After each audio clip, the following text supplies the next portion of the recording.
YouTube. Hey, look, man. We back, man. It was another episode of SmackDown. I have no idea what we're going on TV anymore. I have no idea. So remember the last, week? I think it was last week. Was it last week? The week prior. I'm sorry. The week prior. I went to SmackDown, right? I was at SmackDown. I was at the show. Okay? And I was completely baffled as to what I was seeing. Now, I will not lie. Spoiler alert. I probably would have rather have been at this show. Because at the very least, we saw more faces. I would have got to at least see John Cena. I would have at least got to see Cody Rhodes. I would have at least got to see Bianca Belair. I went to a SmackDown 2 weeks ago. The headline match was Nia Jax and Tiffany Stratton. That was the main event match. Whatever. Salute to those women. But here's what we get. SmackDown is upon us, and the show gets started with Bianca Belair. They're in Knoxville, Tennessee, so I guess it's only right that Bianca Belair comes out. She's in her Tennessee Balls orange. We see a bunch of people in the crowd with orange. Many of those people have John Cena shirts on, but whatever. So Bianca Belair, fingers are still taped up. She's still injured, so surprise, surprise, she's not going to be able to do anything in the ring. But she gets the crowd hyped by singing some Tennessee exclusive song, and she's then interrupted by NAOMI as the crowd gets hip. And I'm not going to lie. NAOMI, her character, what she's done, the emotion that she's been able to display on the mic and in these vignettes, literally the best. She's one of the people that is at the very least taking advantage of a solid story and has been able to milk that long enough. This character arc that she's been able to slowly turn and get worse and worse, sicker and sicker. This is one of the best characters in the WWE right now. Because we've seen her fall from grace. We've seen her at one point years ago be a multi-time champ to the point where she actually walks out, returns to the WWE, and is supposed to be coming back to plenty of applause and adulation. And in the beginning she does. And then she begins to get overshadowed by the people around her. But it's okay. She's a team player. She's different. She's grown. She's willing to accept that other people are going to be able to share the spotlight with her. And as she continues to climb the ranks, she gets kind of pushed to the side because people like Jade come in there. Bianca Belair even gets into the tag team division and she takes the spotlight. They do great things for the tag team division, and unfortunately, Naomi's an afterthought. She's taking L's to Tiffany Stratton and all these other people. She's vying for an opportunity at the championship, but she just cannot seem to get over the hump. And the crowd even gets to the point of turning on her. You have people on Twitter talking about Naomi needs to get cut. So things happen. Jay gets pushed onto the hood of a car, and we see Naomi back in the spotlight. And people recognize the talent that's in front of them. And eventually it gets to the point where, look, Naomi's got to come clean. I did it. It was me.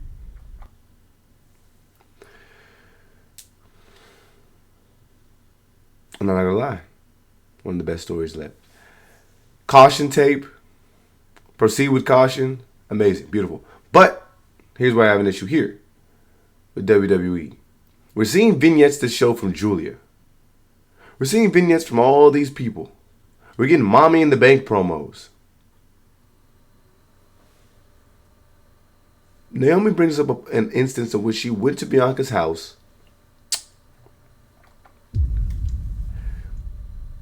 broke in,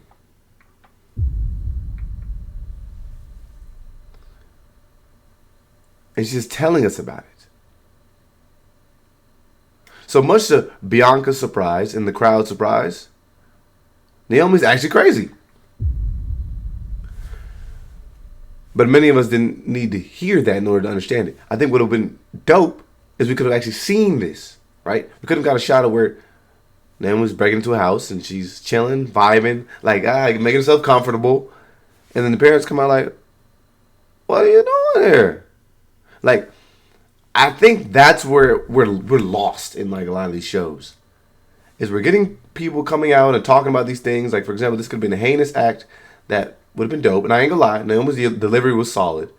in regards to this, because the way she delivered it was like, whoa, sorry, what? You did what? But again, I think the creativity aspect of this could have been awesome because we could have seen this. You know what I mean? We could have seen Naomi do some of these crazy acts. And if you follow Naomi and a lot of these acts, particularly Chelsea Green on social media, then you get to see a great glimpse into their world. And I think you really get to see the growth of these characters. And there's really a lot that goes on online that helps you understand what's going on and helps build up the heat. There's a lot of them are good. Naomi's been very good. Every chance she gets an opportunity to slight Jade Cargill, she'll do it. Every chance she gets an opportunity to point out how upset she is that she hasn't been able to get in contact with Bianca, she points it out. So I think it's dope to see kind of her fallout in regards to the character. She's arguing with fans, all this cool stuff. Chelsea Green's doing amazing on social media as well. But again, for some strange reason, they get on TV, billion-dollar company, and we can't see anything that helps build any of these characters on TV. We saw Chelsea Green do this whole president gimmick, and nothing was on TV that would have helped us at least crack a giggle, crack a smile. Because what Chelsea Green was doing was amazing, especially online. What Naomi's doing is amazing. Anyways, Bianca Belair is like, well, you do anything to my parents, then you're gonna get beat up. Jay interrupts. They get the brawling. Naomi, we forgot that Naomi and Jay, this wasn't a singles match. This was a triple threat match.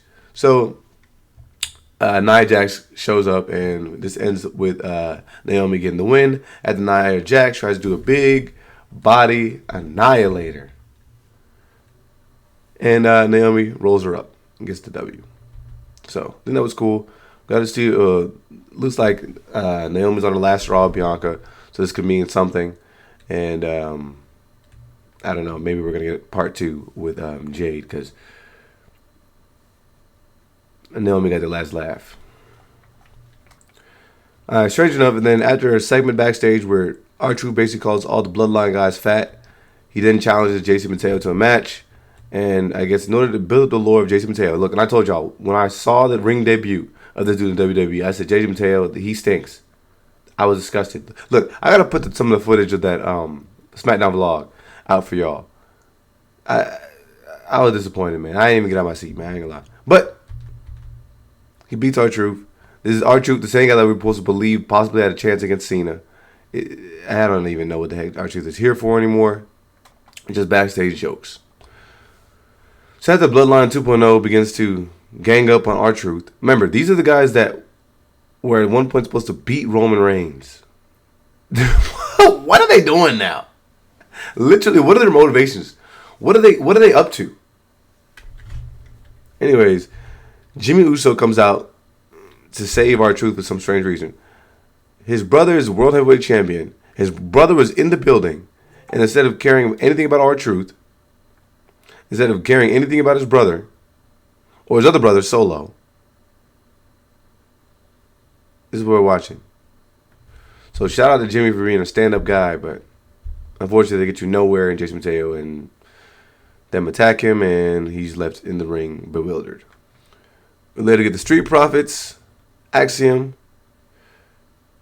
Nathan Frazier, as well as DIY and Candice LeRae show up. They have a little bit of a promo in the ring, and they go back and forth, and eventually this leads to them boys showing back up, Uncle Howdy and them boys, which, again, I think it's been executed terribly because, I mean, if you haven't been paying attention to WWE in the years, you would understand what this even means or what this does for the company or who the WYATT are, other than like scary dudes that came in and like destroyed everybody, and then they lost to guys that are no longer in the WWE. And they got beat up so badly that they had to end up transferring shows. I don't think they properly explained who Uncle Howdy is, too, if you're not anybody who's paid attention. So, other than, I guess, an alter ego of Bo Dallas, that's all the explanation we've got at this point. Don't know what this means for anything. I think the problem is now that you build up a bunch of tag teams and then they just get thrown to the wayside after some new guys come in. That is Fraxium and Uncle Howdy and them boys, the WYATT. Pretty deadly. Don't know what happened to them. Los Garza, they're like, I don't even know. They're like kind of beefing right now. Nobody knows. But yeah, I guess apparently now they're back on the same page. And they're tagging against Javon Evans, who's an NXT standout, and Rey FENIX. So this is a match. Like, if you're a casual fan in Tennessee, you have no idea what's going on right now. Let's think about this. If you are a casual fan, you do not know who these guys are. You do not know the purpose of them. They do not speak. Except for the last week, where we got a moment. You got Rey FENIX, who you might have thought was Dragon Lee. And then Javon Evans, who you probably have no idea who this is. If you're not paying attention to the product, that this is a senseless, pointless match. Ethan Page shows up too. Salute to Ethan Page, who is the NXT North American champion. And he's just there, like, just goading these guys on from the sideline. This match is what it is. It has a couple dope spots. I know that these guys are all going to be AAA at Worlds Collide. Eventually, it's the same day, I believe, as Money in the Bank, which is going to be pretty cool. But, I mean, again, it's not even like we've gotten an explanation as to why a lot of these guys are going to be participating in AAA, and nor why this means anything. I think we could have got a promo from one of these guys that are going to be participating in what this could mean. But no, none of that. So we're just getting guys like Rey FENIX losing matches, and they just disappear. And then we see an announcement on a flyer that they're going to be participating in Worlds Collide. Why does that matter? Nobody knows. Anyways, Ethan Page interrupted, and this leads to Javon Evans getting pinned. Again, what would this matter? Literally, those guards was about to break up last week. Now they get a win. In order to stand tall heading into Worlds Collide. There's a lot of talent in the ring in the WWE. And this match in itself shows you the level of talent that's in the WWE. But we don't have any stories, any backgrounds, any promos, nothing like that would make us care about any of these guys. So we just go on to the next scenes. And things just continue to fall downwards. So at this point, if we're tracking, I've got a bunch of, if we grade everything from yay, nay, and in the middle somewhere we find okay, I got straight nays. The only okay moment of the show was Naomi coming out and talking about how she walked in the house to Bianca Belair. I said, okay. At the very least, we remember that Naomi is sick in the head. At least, at the very least. Anyways. Why do we keep getting this rehash of the Secret Harvest versus U.S. title champion or U.S. title challenger? Why do we keep getting this? Again, if you don't follow Chelsea Green on social media, this does not hit nearly as hard. Why is Chelsea Green doing so much heavy lifting to get her character over at home? On social media, she's doing a quadrillion times of a better job. Look, if you even watch Chelsea Green social media, she does these confessionals that are better than anything that we ever see from her character on TV. I mean, she's literally out there suing the WWE for appeals when she loses her United States Championship. 141,500 minutes. That's how long it's been since my last confessional. Can you believe it? That's disgusting. But I was busy doing presidential things. My term was outstanding. And now we are back, baby. We are so back. Title match fraud. Fake news. I should be the true United States champion forever. Doesn't matter what they say. Their lips should be sealed. Honestly. Ugly, nasty Italian pasta.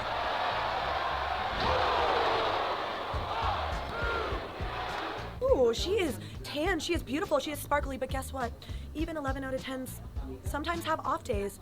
My crazy campaign trail stint just made me lose my adorable focus. Blah, blah, blah.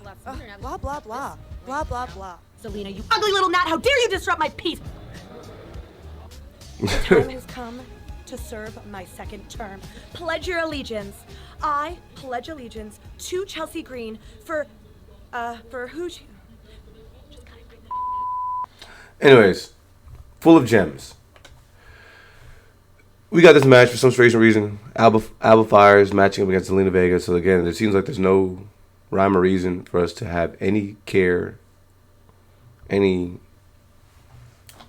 any purpose behind ZELINA VEGA becoming a U.S. champion. We could allude to the years that she's grinded, how hard she's worked, the times that she's prayed for this. No, we don't get to hear any of that. We never get to even hear her on the mic. We never get a backstage segment from her. We don't get anything. But we got Lyra Valkyria over there fighting Becky Lynch.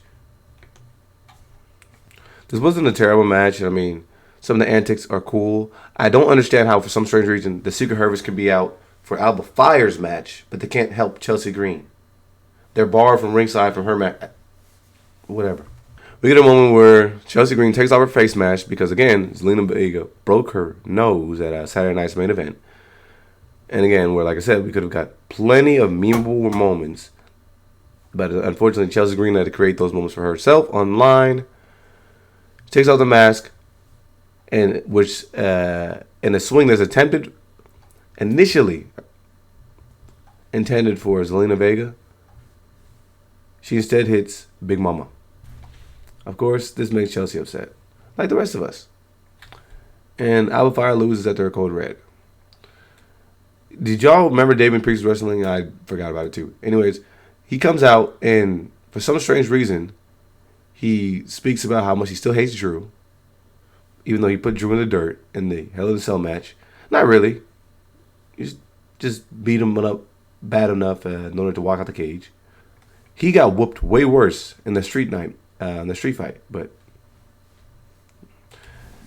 anyways, he comes out and does the whole thing where he does, I respect and I love and I appreciate and I completely understand this champion here. And this is the guy I'm gunning for. So the guy that won the World Heavyweight Championship and was spending months afterwards trying to reclaim that championship belt, that reclaim that championship opportunity.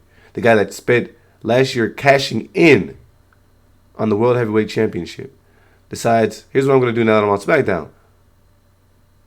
Never once has he went face-to-face with Cody Rhodes. Never once has he went face-to-face with John Cena since coming over to SmackDown. I could be wrong. He might have had a moment where he told Cody Rhodes to watch his back. But anyways, he says, because the guy's from the streets, and I'm from the streets too, so two people from the streets, what we do is we recognize each other that have blossomed from the streets. And so I want to challenge that guy who's from the streets for a championship. We don't have no idea when the match is going to be. We don't have any word from Jacob FATU that he agrees to this, other than a stare down afterward, where these guys get face to face, and this means that Drew McIntyre no longer exists, even though he was the one that originally qualified for a match against Jacob FATU, but for some strange reason that turned into a fatal 4-way and then a Hell in a Cell match. But Drew McIntyre just gets to take an L at the Hell in a Cell match. And this leads to Damian Priest then challenging Jacob FATU afterward. How did he even get this opportunity? He should never even be in this opportunity. Because, again, he did crash land and disrupt and interrupt Drew McIntyre's original championship celebration or Drew McIntyre's parade. Whatever. Andrade returns to TV and he's in this Money in the Bank qualifying match against Jacob FATU and CARMELO Hayes. Did y'all remember that Andrade was actually on TV? Many of us did not. So CARMELO Hayes tells The Miz that he got things backstage too prior to this match. So it seems as if the Mellow in the Bank moment is here. Long story short, it is not. We knew this match was going to cook. A lot of people online felt like this was finally an opportunity for Mellow to redeem himself. Absolutely not. What in the heck would have made you think that? Even though all his peers from NXT last year, I mean, we got guys like Braun Breaker, who's a two-time Intercontinental Championship, and is now main eventing Raw alongside Seth Rollins.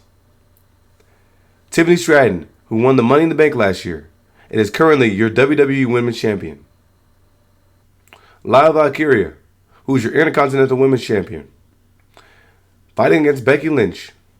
Fraxium, challenging for the NXT titles.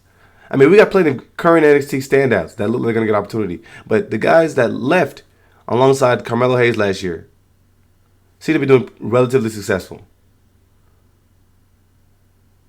Outside of a couple people. But again, Carmelo Hayes is more decorated than these people. And he's done absolutely nothing. Nothing. You're supposed to be Melo, don't miss. You're supposed to be him. You haven't won a match, bro. Again, it's one of those moments like we're getting nothing out of this. It's not like we're seeing a redemption arc. It's not like we're seeing character growth. He just keeps coming out every week and just says, Melo, don't miss, I'm him. And it loses. And it comes out, Melo, don't miss, I'm him. And it loses. And it comes out, Melo, don't miss, I'm him. It's not even like we get a segment where he's like, you know what, I got to keep.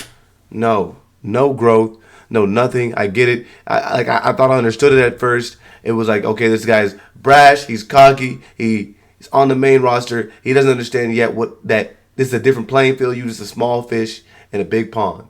Instead of prior with this, when you were a big fish in a small pond, now you have to make adjustments in order to level up on the next level. And I thought that would have meant something as to why he was aligning himself with The Miz. Is that maybe The Miz was supposed to walk him through how to do this better, do this better, help him grow. No, this meant nothing. He teamed with The Miz for nothing. Didn't get anything out of this.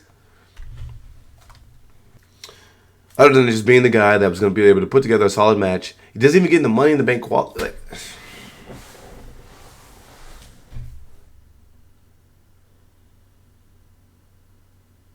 we care about all this young talent, but if you look at the Money in the Bank matches so far, look what we got so far. Dope. Looks like we might get an opportunity for somebody to win this. I think it's probably going to end up being Rhea Ripley or Naomi, which, again, I'm not too upset about. We're probably going to get Liv Morgan for that last spot. Or maybe Stephanie Vaquer. Because she just vacated her championship. And I say she vacated it because the way she lost, ridiculous. Anyways, on the men's side of things, we have Andrade, Seth Rollins, LA Knight, Solo Sikoa, Penta. I don't care about anything. If LA Knight doesn't win this, I don't even know what they were talking about anymore. But again, at this point, I have little hope that anything right will be done in this scenario because we've seen LA Knight going through these matches year in and year out, being completely applauded and cheered and yeared and revered by the crowds, yet nobody cares. He's freaking taking losses to JC Mateo. JC Cobb. Jeff Cobb. The guy. A walking fridge, bro.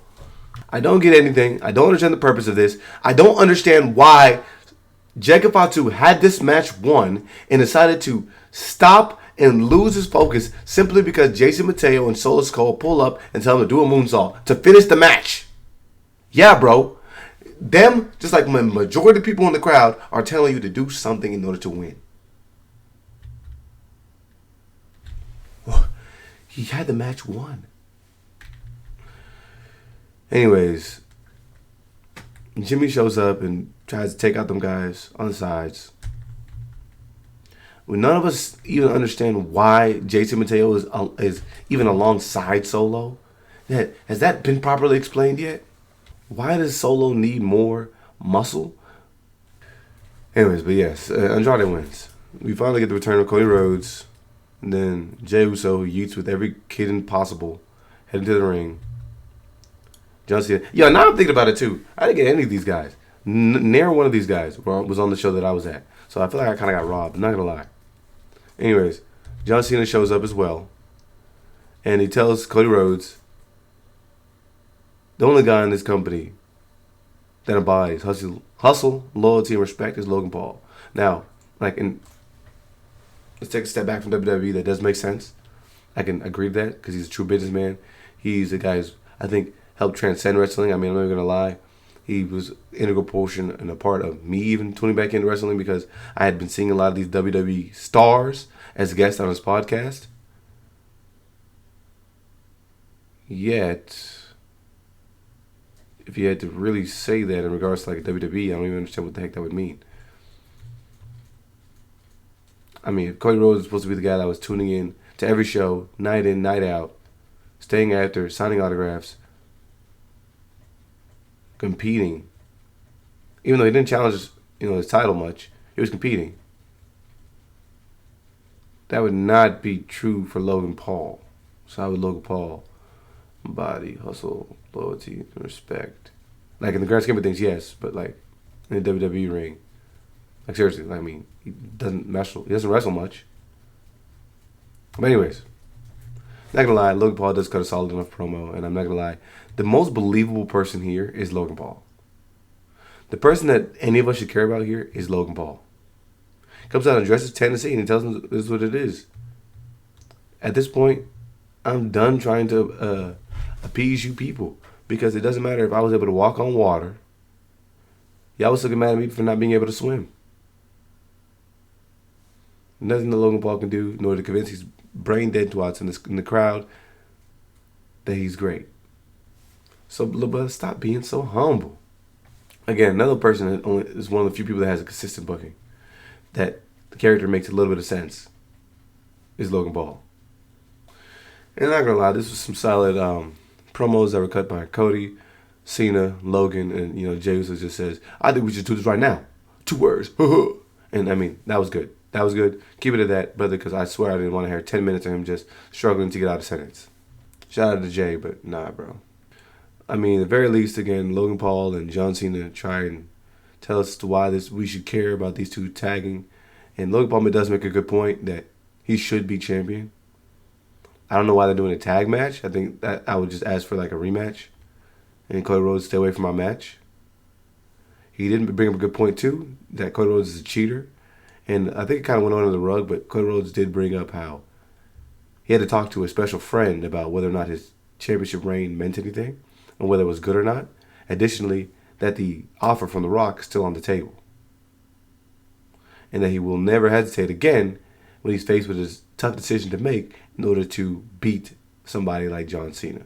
So maybe Cody Rhodes' heel turn incoming. This could maybe mean and could maybe make it make sense that he do whatever he had to do in order to get a championship back. The only reason I think this could mean anything is that it could be an exciting moment for somebody to win the men's Money in the Bank match and then cash in on one of these boys. Now, we would have to look at the match card in order to determine whether or not this makes any sense. Because if that is true, then the men's Money in the Bank match cannot be the last match of the night. If these guys are going to be at Money in the Bank. Otherwise, I have no idea why they're doing a tag team match. Jey Uso literally has to go through the tag team match, and I believe on Monday Night Raw, defend his title against Gunther. Wait, oh my gosh, I just realized that. So obviously Jey Uso is not going to lose the championship belt. That wouldn't make any sense. I don't even know. Anyways, long story short, this show is full of people who have nothing going on. A bunch of characters that none of us should get behind or care about because they haven't been presented with any reason for us to care. We got guys like Carmelo Hayes losing every match. Andrade has not been on TV in months. So why would anybody believe that this dude is going to win the Money in the Bank championship match? Cody Rhodes has been gone for months, and then he just gets a fight against Logan Paul and John Cena. Don't really know why, but he is. John Cena's been back, and we've seen nothing from this guy aside from him winning the belt and supposedly ruining wrestling. But now that he's won the belt, it felt like that was like the climax, and there was no reason that anybody should care about anything that he's doing afterward. There's no real motivation for John Cena at this point, other than I guess to just coast into the end of the year. How are you ruining wrestling? What is your plan to do at this point? You're going to just continue to take the belt into the end of the year, and then you're just going to take it home, and that's supposed to ruin wrestling? I don't understand how that makes any sense. Logan Paul brought up a good point to say, look, John Cena said his time's almost up. My time is now. I'm ready to be the face of this company. When I don't think that there's any real true lies to that. I think Logan Paul is one of the people that could be the face of the company. I mean, instead of Seth Rollins walking around talking about he's the future, why not let Logan Paul do that? That could have made perfect sense. You could have got unbearable, unfathomable levels of heat from this dude. Bro, I'm 30 minutes into this video, and I'm still upset. Because it doesn't even make sense as to why Braun Breaker would align himself with Seth Rollins. Why would Bronson Reed do that? They were better off without Seth. And Seth's whole stick is he wants to win the championship back that he just had last year without the help of Braun Breaker and Bronson Reed. Yet with these two guys, he can't.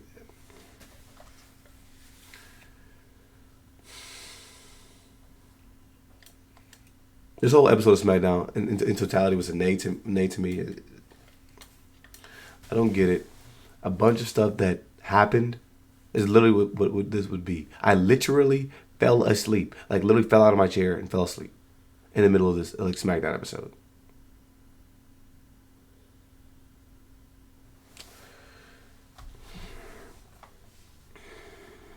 Everybody's been retconned. Everybody's been cooked. Everybody's... I mean, talk about buried, bro. I have no idea what is the plan with Carmelo Hayes. Literally, you could have left him on NXT. This is ridiculous. There's nothing that we've seen with his character over the last year that could help us even understand why we should care about this dude losing anymore. Why should we even care? It's not even like he cares as a character. He's not even facing the ego trip. A moment where he can look in the mirror and be like, dang, maybe I'm not him. Not even that. What the heck are we getting? He's just going to keep showing up every day and saying, I'm him. Whatever, man. ZELINA Vegas still hasn't even gotten a solid challenger. It seems like Michin and B-Fab, who won an opportunity at the United States Championship, just don't care anymore. Because they were now, we had Michin vying for the Money in the Bank briefcase. And now that ZELINA Vega is United States champion, there's no heels on the show, so nobody for her to go against other than just continue to recant. We could introduce Julia to this, get ZELINA Vega promo, but instead we got Julia talking about how she's going to win the Money in the Bank briefcase. Shut up. Whatever. I'm done. Y'all let me know what y'all think. Peace.